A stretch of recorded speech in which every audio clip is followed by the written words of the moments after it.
hermosa isla frente a la costa africana es el destino soñado de muchos turistas. Pero una bomba en el aeropuerto desvía a 2 jumbos hacia la misma pista. En solo 8 minutos se produce el peor accidente de la historia de la aviación, que se cobra las vidas de 583 personas. Ahora, mediante la más avanzada tecnología, desvelaremos lo que falló exactamente.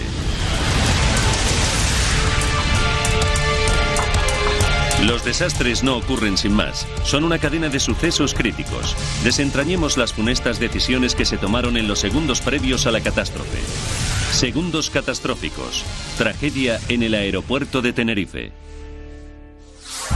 Europa, España, Islas Canarias, Tenerife. Domingo 27 de marzo de 1977.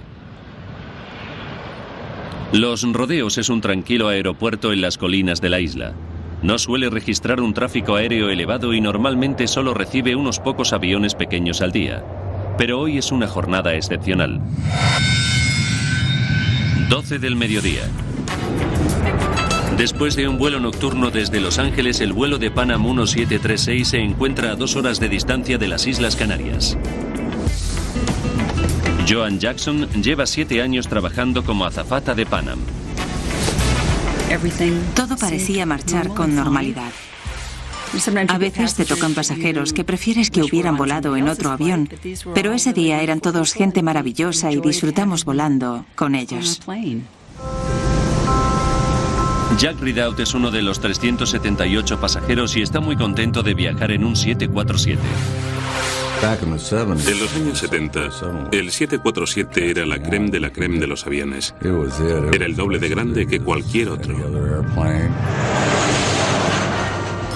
Jack viaja a todo lujo. Lleva a su novia Johnny a pasar unas vacaciones muy especiales. Fue un viaje maravilloso en primera clase. Íbamos en el piso de arriba, que en aquella época era como un salón muy agradable. Se dirigen a Gran Canaria, la tercera más grande de las 7 Islas Canarias, famosa por sus magníficos paisajes. Pero además de su belleza, las islas esconden a varios grupos terroristas deseosos de liberar al archipiélago del dominio español.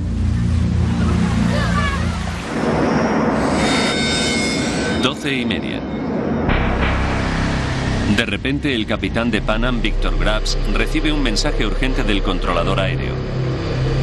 En el aeropuerto de Gran Canaria, donde tienen previsto aterrizar, ha explotado una bomba.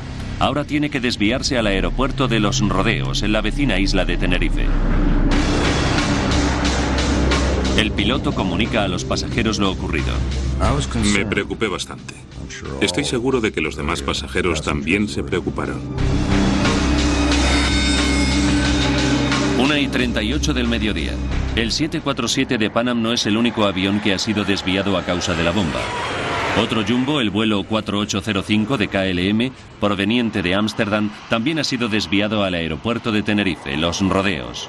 Aterriza antes que el avión de Pan Am.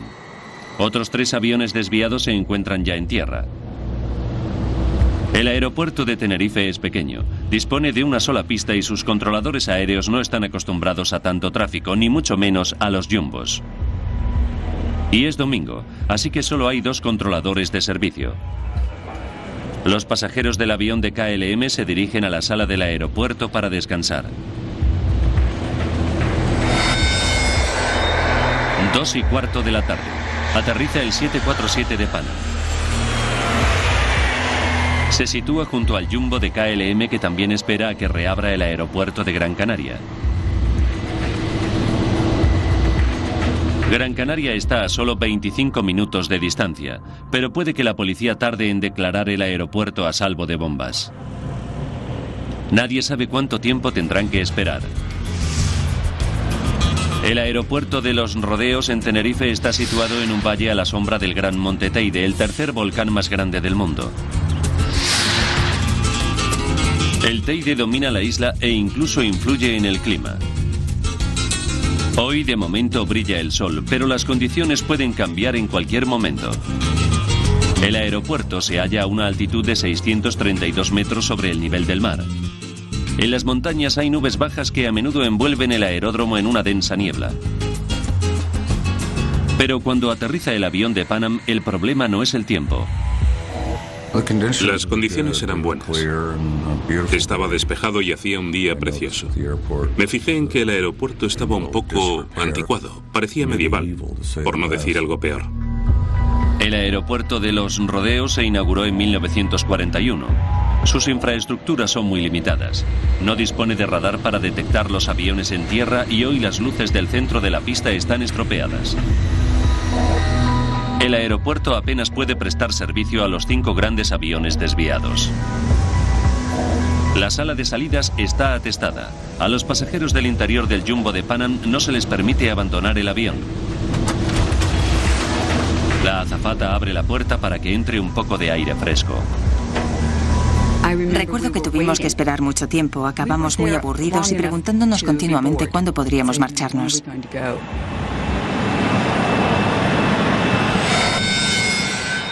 2:30. La policía de Gran Canaria se ha deshecho de la bomba y los pasajeros creen que pronto llegarán a su destino para empezar sus vacaciones. Pero el avión de Pan Am no está listo para despegar. El avión de KLM que está delante de ellos en la pista está repostando combustible. Llenar el tanque con 55.000 litros de combustible puede llevarle 30 minutos. El avión de Pan Am se ve obligado a esperar. Los pilotos estaban ansiosos por despegar. Creo que preferían que KLM no hubiera tenido que repostar combustible extra y nos hubiéramos podido marchar todos.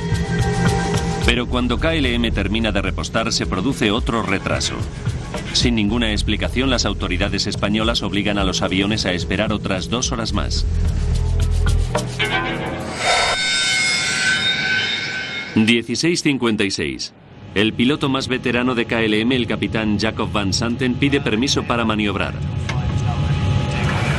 2 minutos después, la torre de control se lo concede. En el avión de Pan Am, Jack se fija en el cambio del tiempo. Se empezó a formar mucha niebla. Nunca había visto una niebla tan espesa que tapaba el aeropuerto por completo. No se sabía si era de día o de noche. El vuelo 4805 de KLM maniobra por la pista. Lleva 248 pasajeros a bordo contando la tripulación. Los controladores aéreos dan instrucciones a los pilotos de que se dirijan a un extremo de la pista, giren 180 grados y esperen el permiso para despegar. Ahora la visibilidad se ha reducido a 300 metros. Los controladores aéreos no pueden ver los aviones que están dirigiendo. Y no hay radar de tierra para ayudarles. Dependen completamente de la comunicación por radio. 5:02 de la tarde. Los controladores dan permiso al avión de Pan Am para maniobrar hasta la pista y colocarse detrás del avión de KLM. Les dicen a los pilotos de Pan Am que giren en la tercera salida y esperen. Las condiciones meteorológicas empeoran en segundos. Seguimos al avión de KLM hasta la pista. No se podía ver el asfalto. No se veía nada. Estaba muy oscuro. 5:04 de la tarde. El avión de KLM efectúa un giro de 180 grados y se coloca en posición para despegar.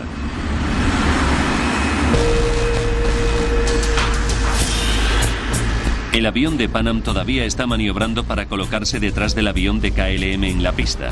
El piloto y el copiloto están intentando encontrar la tercera salida, pero no están familiarizados con el aeropuerto y apenas pueden ver nada por las ventanas de la cabina. Pensé que con esa niebla no íbamos a poder despegar nunca. Ni siquiera se veía el motor número 2, que es el que está más cerca de las ventanillas. Pensaba que no podríamos despegar. 5:05. El avión de KLM está en posición de despegue. Tras un retraso de 3 horas y media, el capitán Van Santen está por fin listo para partir. 5:06. El capitán Van Santen suelta los frenos.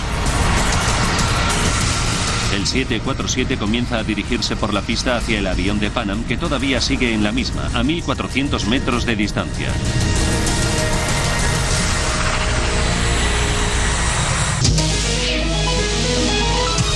Un jumbo de KLM avanza por la pista en medio de una espesa niebla. Pero otro jumbo de Pan Am se encuentra maniobrando por esa misma pista.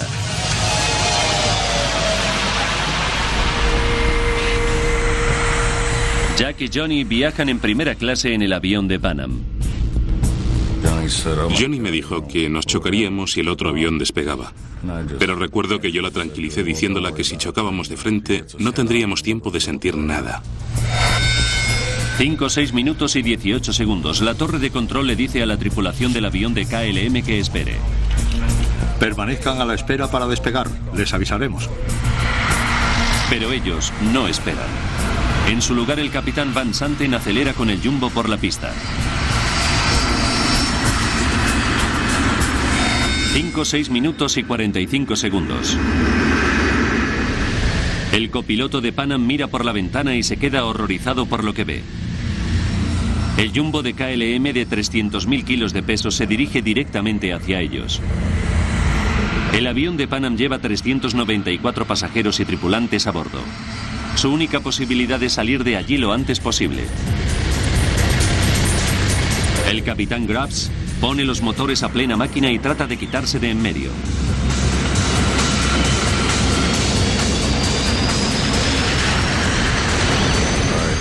Oí cómo aceleraban los motores y pegamos un giro muy brusco hacia la izquierda. ¡Fuera! ¡Fuera! Pero es demasiado tarde. 5, 6 minutos y 50 segundos. El avión de KLM se estrella contra el jumbo estadounidense a 290 kilómetros por hora. Se oyó un ruido atronador. Tuve la impresión de que habían explotado todas las moléculas del aire. Lo único que pensé es que se trataba de una bomba, no podía ser otra cosa. No se veía nada más que metales retorcidos. Y casi inmediatamente el avión se prendió fuego. Miré alrededor y pensé que no íbamos a poder salir. Estábamos atrapados.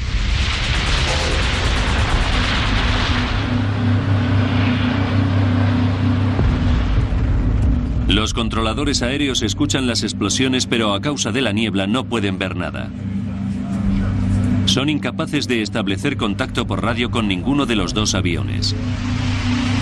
El 747 de KLM se ha incrustado contra el avión de Pan Am y le ha rebanado la cubierta superior. Tras el impacto, el avión de KLM se estrella contra la pista. Escuchamos un chirrido tremendo y una explosión. Enseguida me di cuenta de que no podía haber sobrevivido nadie. En la torre de control hacen sonar la alarma. Estas primeras imágenes de las noticias muestran a los bomberos intentando sofocar el incendio que devora el avión de KLM, pero no encuentran supervivientes. Por culpa de la niebla, no se dan cuenta de que a solo 450 metros de distancia, en la misma pista, el jumbo de Pan Am también está en llamas, con cientos de pasajeros a bordo. Sin dudarlo ni un momento, Jack se pone a ayudar a los demás pasajeros. Había combustible por todas partes. Yo estaba empapado de gasolina. Pensé que teníamos que sacar a todo el mundo de allí lo antes posible. Y empecé a lanzar a la gente por la puerta. Mientras tanto, Joan Jackson y otra azafata están tratando de escapar. Creo que salí por un agujero y luego metí la mano dentro y le dije a Susan que me la agarrara. Tiré de ella y la saqué. Nos encontramos de pie en lo alto del avión. El avión de Pan Am siniestrado ya no puede moverse, pero sus motores siguen funcionando a plena potencia. Oí que los motores hacían un ruido metálico, estaban empezando a desintegrarse y lanzaban trozos de metal por todas partes.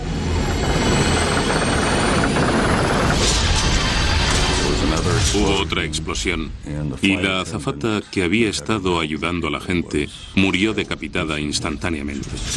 Fue una visión horrorosa. Joan y su compañera siguen atrapadas sobre el techo del avión. Pensé que si saltábamos nos romperíamos las piernas y no seríamos capaces de alejarnos del avión con las piernas rotas. Pero el avión comienza a desintegrarse bajo ellas. Por donde se había roto el fuselaje había una especie de pasarela que bajaba hasta el suelo. Pensé que teníamos que saltar sobre ella y tratar de llegar al suelo para alejarnos del avión.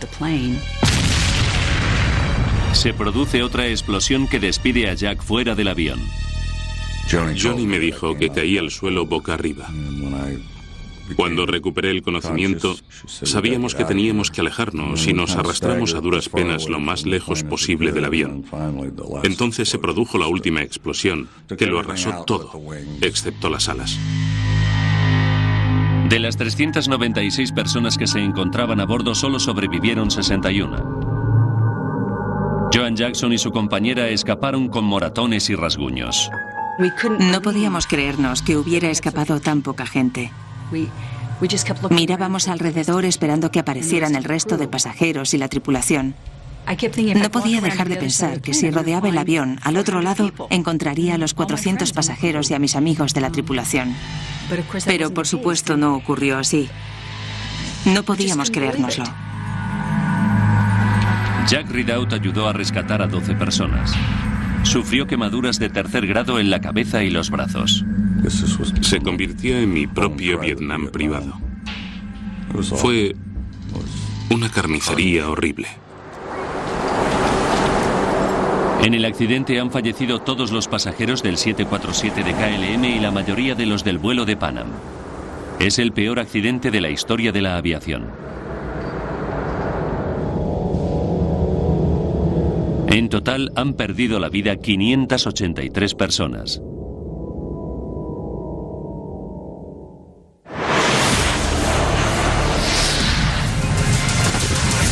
La noticia traumatiza al mundo entero.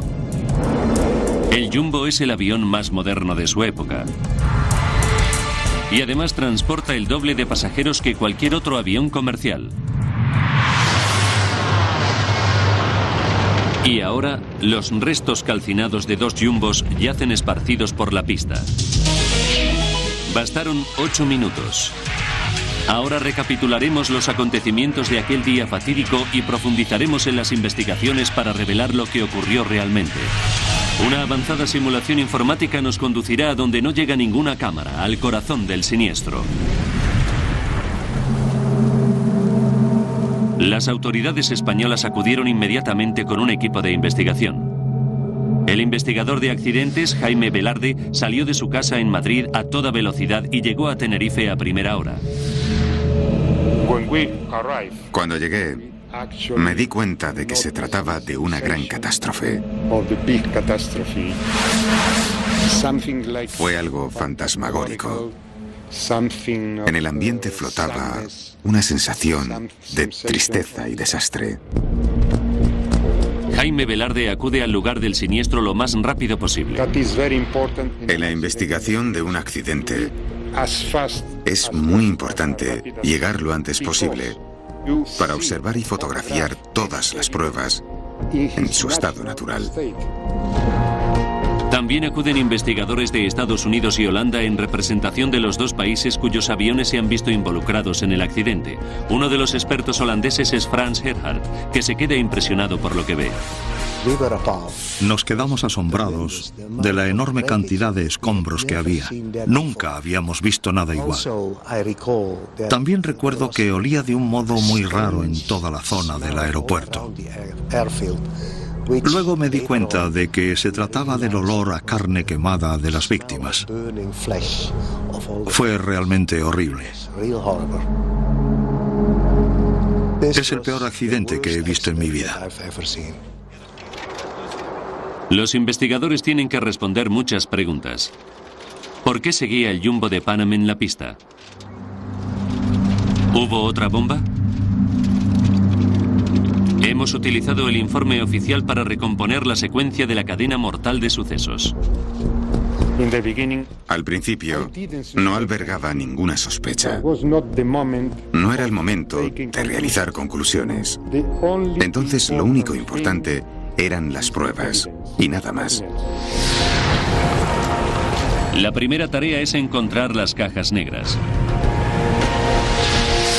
Contienen las grabaciones de voz de ambas cabinas y todos los datos técnicos.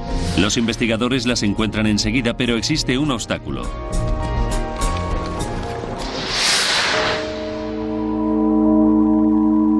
Las cajas están muy dañadas. Puede llevarle semanas descifrar las grabaciones. Mientras tanto, los investigadores tienen que fiarse de la siguiente prueba más importante: las grabaciones de la torre de control aéreo. La tensión era enorme, porque representaba la primera prueba sobre quién había sido culpable del accidente.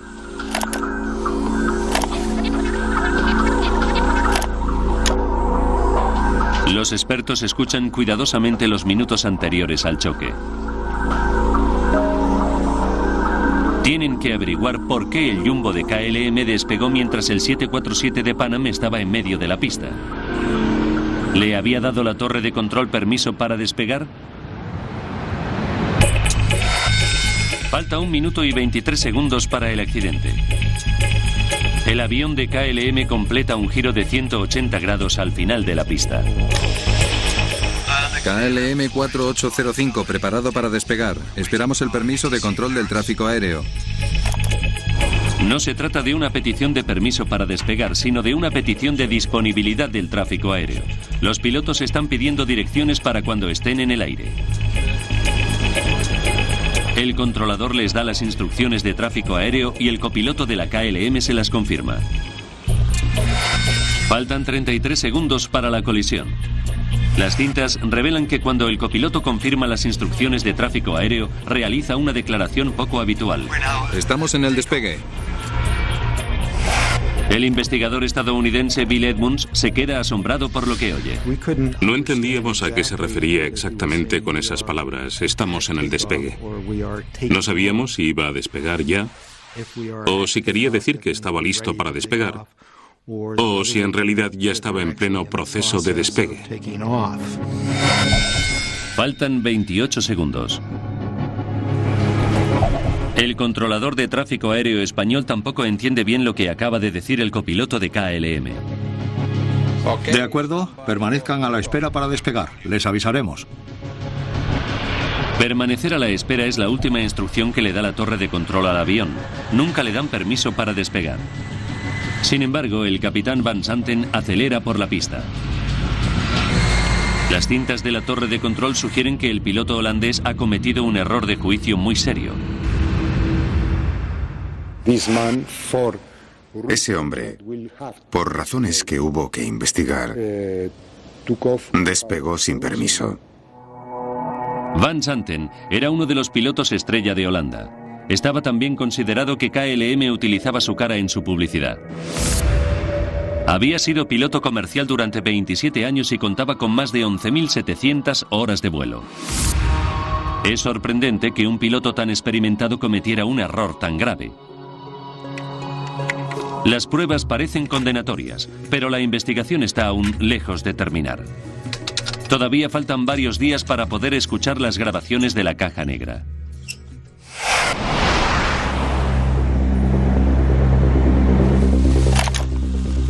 Mientras tanto, las cintas de la torre revelan otro dato inesperado.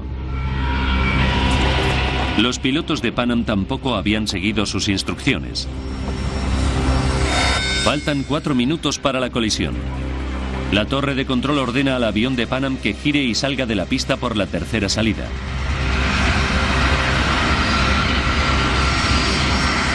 Pero los investigadores saben que los aviones colisionaron más lejos, cerca de la cuarta salida, mucho más cerca de la posición de despegue del avión de KLM. ¿Por qué se saltó la salida el capitán de Pan Am? En la pista del aeropuerto de Los Rodeos, en Tenerife, ha tenido lugar el peor accidente en la historia de la aviación. Las cintas de la torre de control revelan que el piloto de KLM, Jacob Van Santen, despegó sin permiso. Ahora, mediante modernos gráficos informáticos basados en los datos del informe oficial del gobierno español, profundizaremos en la investigación para descubrir qué fue lo que falló exactamente. Los investigadores han efectuado otra averiguación asombrosa.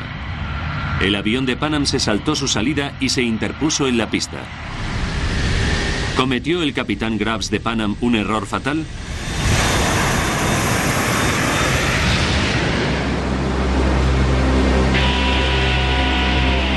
Para averiguarlo, los expertos analizan el trazado del aeropuerto. Los Rodeos es un aeropuerto pequeño, con una sola pista de despegue y una segunda pista paralela para maniobrar. Hay 4 carriles de acceso entre la pista de maniobra y la de despegue. El día del accidente, los controladores de Tenerife tuvieron que trabajar con un tráfico de aviones adicional porque el aeropuerto de Gran Canaria estaba cerrado. No les queda otra opción que estacionarlos en la pista de maniobra. Para colocarse en posición de despegue, todos los aviones tienen que utilizar la pista de despegue. Ahora, los expertos examinan la posición exacta de los aviones sobre la pista en el momento previo al choque. Faltan 4 minutos y 46 segundos para la colisión. El avión de Pan Am sigue al de KLM por la pista. La tripulación de Pan Am utiliza un pequeño diagrama para encontrar la salida C3, pero las salidas no están marcadas con claridad y la visibilidad es cada vez peor. Cuando maniobran por la pista, miran por la ventana para tratar de contar las salidas según las van pasando. Primero la C1 y luego la C2. El problema se produce con la tercera salida, la C3. Parece que la tripulación de Pan Am no tenía muy claro dónde estaba la salida por la que se suponía que tenían que girar. Sin embargo, las cintas de la torre de control demuestran que las instrucciones estaban claras. ¿Podrían confirmarnos que quieren que el vuelo 1736 gire a la izquierda en la tercera intersección? La tercera, señor. 1, 2, 3, tercera. Falta 1 minuto y 6 segundos para el desastre. El avión de Pan Am se salta la salida C3 y continúa avanzando por la pista hacia el avión de KLM que está preparándose para despegar. Pero para tomar la salida C3, el Jumbo tendría que haber efectuado un giro muy difícil en un ángulo muy cerrado.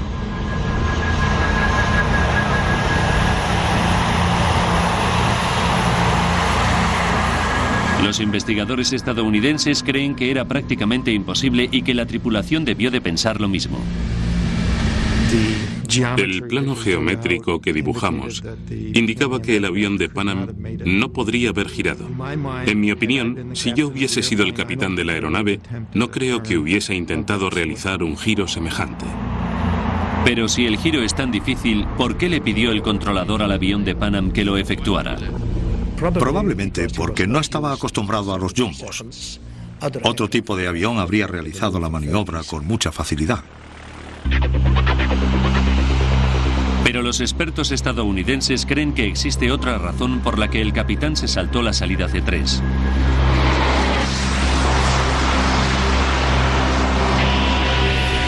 Justo cuando debería estar girando para dejar la pista por la salida C3, el piloto se distrae por lo que escucha en la radio. KLM 4805 está listo para despegar. Esperamos su permiso de control del tráfico aéreo. Probablemente estaban escuchando lo que decía el avión de KLM en vez de concentrarse en girar en la salida de la pista. Faltan 35 segundos. El copiloto de KLM dice a la torre de control: estamos en el despegue. Inmediatamente el piloto de Pan Am interfiere en la conversación y dice: vuelo 1736, seguimos maniobrando por la pista. Dentro del avión de KLM, el piloto y la tripulación reciben todas las transmisiones de radio. Deberían haber escuchado que el avión de Pan Am seguía maniobrando en la pista delante de ellos. Pero el capitán Van Santen, el piloto más experimentado de la flota holandesa, aumenta la potencia de los motores y acelera por la pista.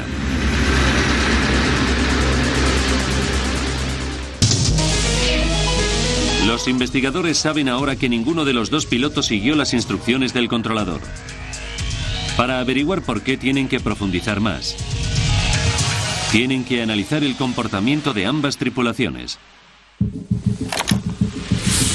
Las transcripciones de la cinta de la torre de control revelan que en la cabina del avión de KLM la tensión era creciente.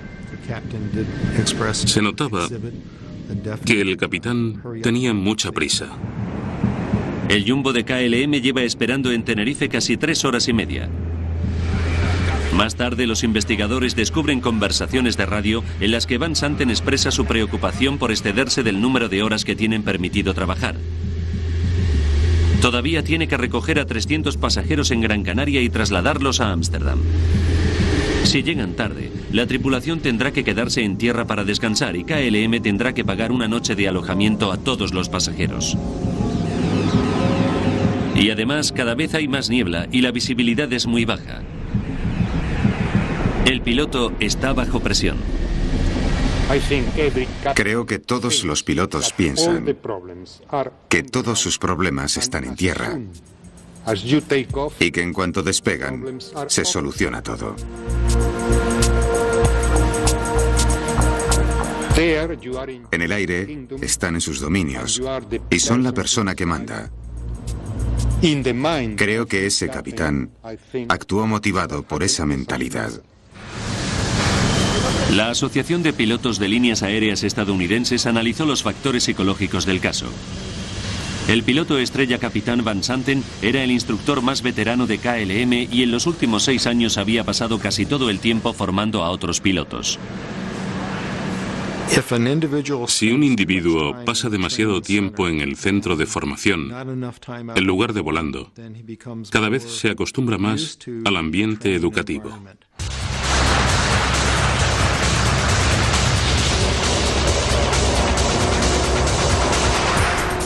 De hecho, en los 6 años anteriores el capitán Van Santen había volado una media de solo 21 horas al mes y no había volado en las últimas 12 semanas.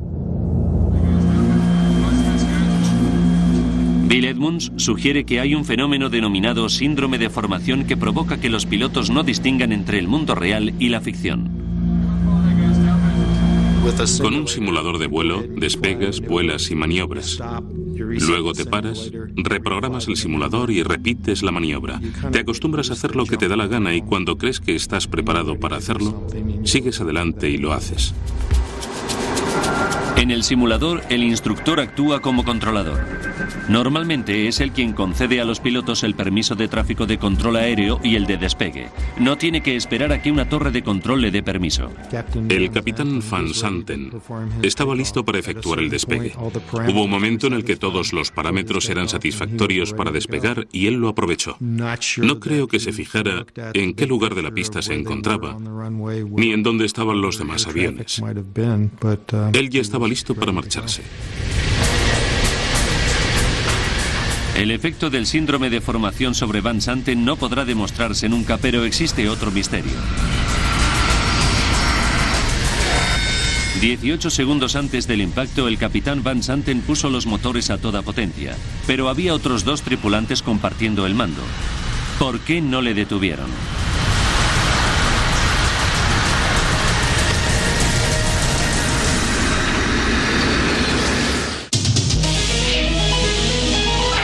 Las cintas de la torre de control han revelado que el capitán Van Santen despegó sin permiso.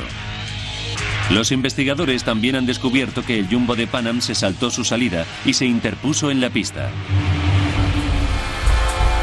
Ahora los expertos están esperando a recibir la información de las cajas negras dañadas. Esperan que les aporten nuevas pistas. Cada 747 lleva 2 cajas negras, la grabadora de datos de vuelo y la grabadora de voz de la cabina, que almacena los últimos 30 segundos de todas las conversaciones dentro de la cabina. El investigador español Jaime Velarde llevó las cajas negras a Washington, donde fueron examinadas en el Laboratorio Especial del Consejo Nacional de Seguridad en el Transporte. Fue una investigación muy laboriosa, porque hubo que analizar prácticamente todas las voces grabadas. Hasta ahora los investigadores se han apoyado en las grabaciones de la torre de control. Pero tras 2 semanas de investigación por fin pueden examinar las cintas de las cajas negras. Puede llevar varios días escuchar media hora de grabación de voz de la cabina. Hay que identificar a los que hablan, averiguar lo que dicen y cualquier otra interacción importante. Los investigadores solo consiguen la versión completa cuando comparan las cintas de las cajas negras con las grabaciones de la torre de control. Efectúan un descubrimiento dramático.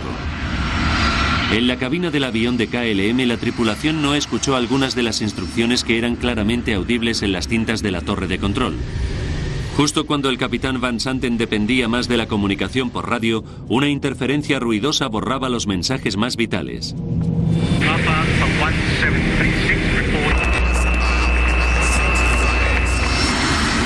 Patrick Smith es un piloto comercial que ha estudiado muchas tragedias. Para nosotros, comunicarnos con los controladores aéreos es algo instintivo, que hacemos con la mayor naturalidad. Nunca se te ocurre pensar que algo podría estropearse y causarte la muerte. Aquí, un pequeño fallo técnico provocó una gran catástrofe. El sistema de comunicaciones que se utilizaba en los rodeos en 1977 continúa utilizándose en la actualidad en todo el mundo. Los aviones se comunican con los controladores de tráfico aéreo mediante radios VHF de 2 sentidos. Todos los aviones del aeropuerto sintonizan la misma frecuencia para poder no solo recibir instrucciones, sino también escuchar lo que están haciendo los demás. Pero el sistema tiene sus limitaciones. No es lo mismo que hablar por teléfono, donde 2 personas pueden hablar a la vez. Es algo parecido a hablar por un walkie-talkie. Tienes que apretar un botón para poder hablar.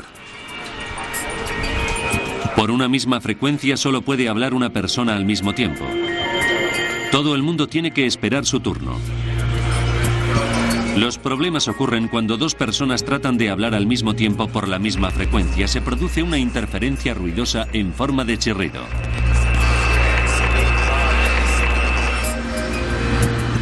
Cuando se escucha una interferencia en una frecuencia abierta, 999 veces de cada 1000 se trata de un fenómeno inocuo. Pero el accidente de Tenerife fue esa ocasión entre un millar en la que la interferencia resultó dañina. Faltan 67 segundos para el impacto. El capitán Van Santen ha completado el complejo giro de 180 grados al final de la pista. La grabadora de datos de vuelo revela que incrementa la potencia del motor. La grabadora de voz de la cabina desvela que el copiloto se alarma. Espera un momento, no tenemos autorización de control del tráfico aéreo. La réplica del capitán Van Santen es tajante. No, ya lo sé, pero sigue adelante. Faltan 44 segundos para el impacto. Mientras el copiloto de KLM le confirma la autorización de tráfico aéreo al controlador, la grabadora de datos de vuelo revela que Van Santen ya ha empezado a acelerar. No espera a que el copiloto termine de leer la confirmación. Faltan 37 segundos. ¡Despegamos! Pero el jumbo de Pan Am continúa maniobrando por la pista. Gracias a las grabaciones de la torre de control, los investigadores saben que el controlador le dijo al avión de KLM que esperara a recibir autorización para despegar. Bien, permanezcan a la espera para despegar, les avisaremos. En ese mismo instante, las grabaciones de la cabina de Pan Am revelan que la tripulación del otro avión también respondió. Vuelo 1736. Seguimos maniobrando por la pista. Los dos responden al mismo tiempo. Lo que, tal y como demuestran las grabaciones de datos de vuelo y de la cabina, provoca una interferencia. ¿De acuerdo?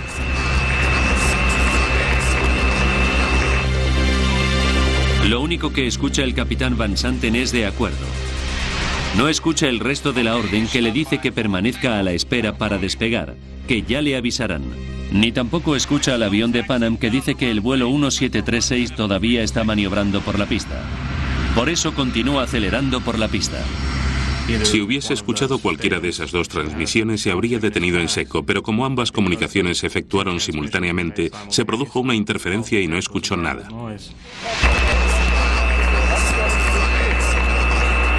«20 segundos después, el jumbo de KLM se estrella contra el avión de Pan Am.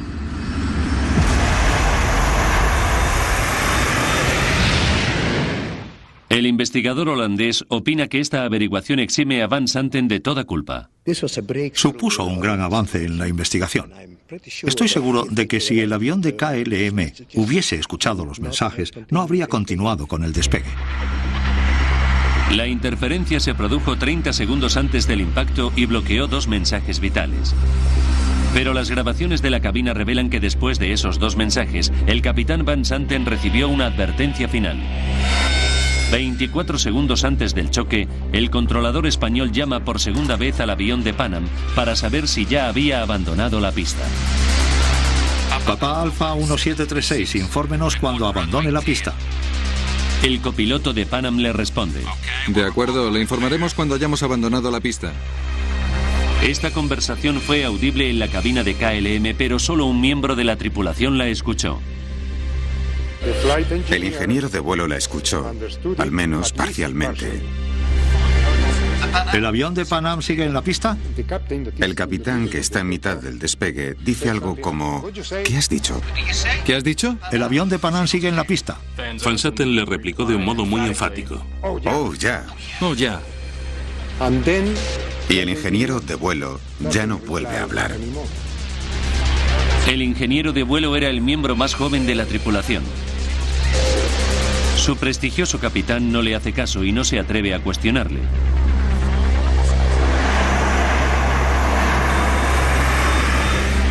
Los investigadores españoles y estadounidenses critican la actuación de Van Santen.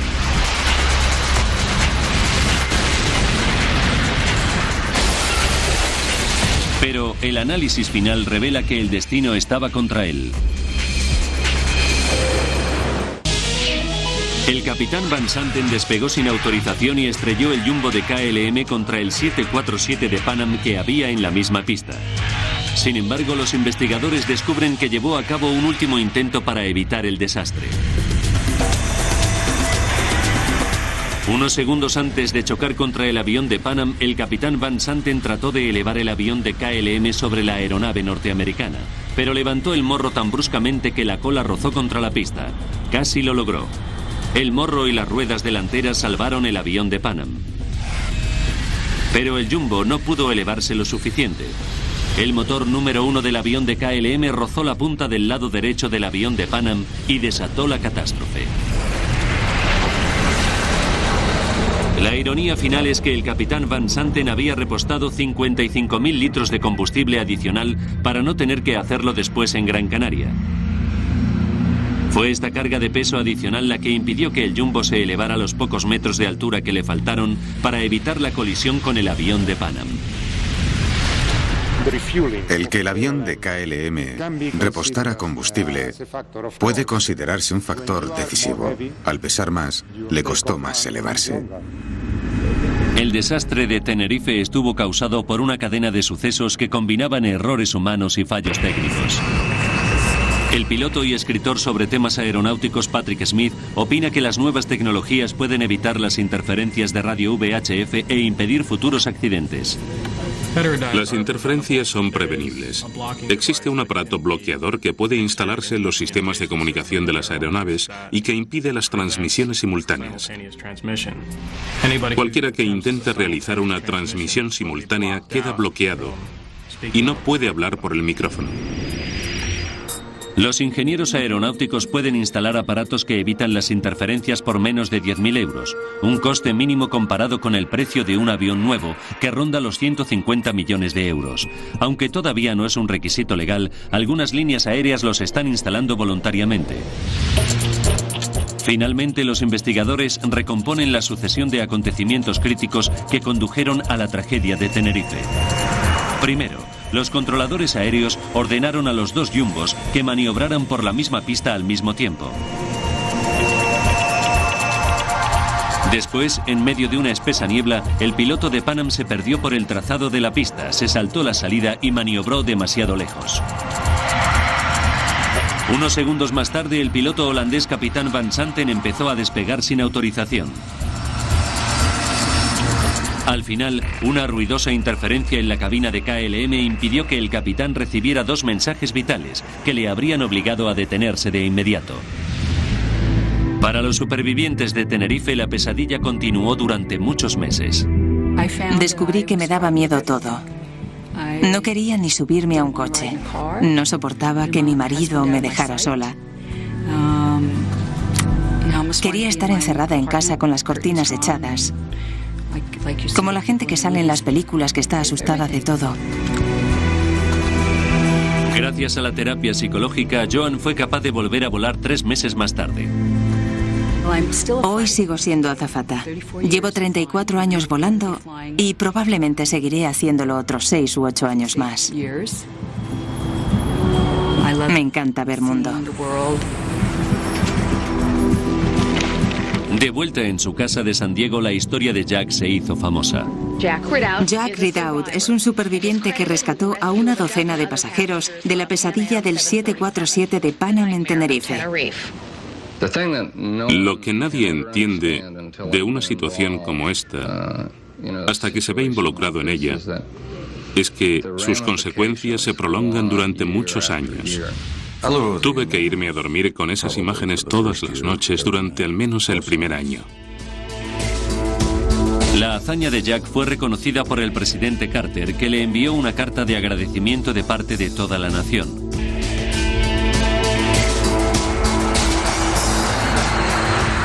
Ahora en Tenerife hay un nuevo aeropuerto que gestiona la mayor parte de las visitas a la isla. Está construido a nivel del mar y casi nunca se forma niebla. El antiguo aeropuerto de Tenerife permanece abierto y las autoridades han instalado un sistema de radar de tierra. Desde el accidente, su pista ha sido utilizada sobre todo para vuelos regionales interinsulares. Pero en la actualidad, con el enorme aumento del turismo, el aeropuerto de los Rodeos de Tenerife ha vuelto a recibir aviones grandes que aterrizan y despegan en mitad de la niebla.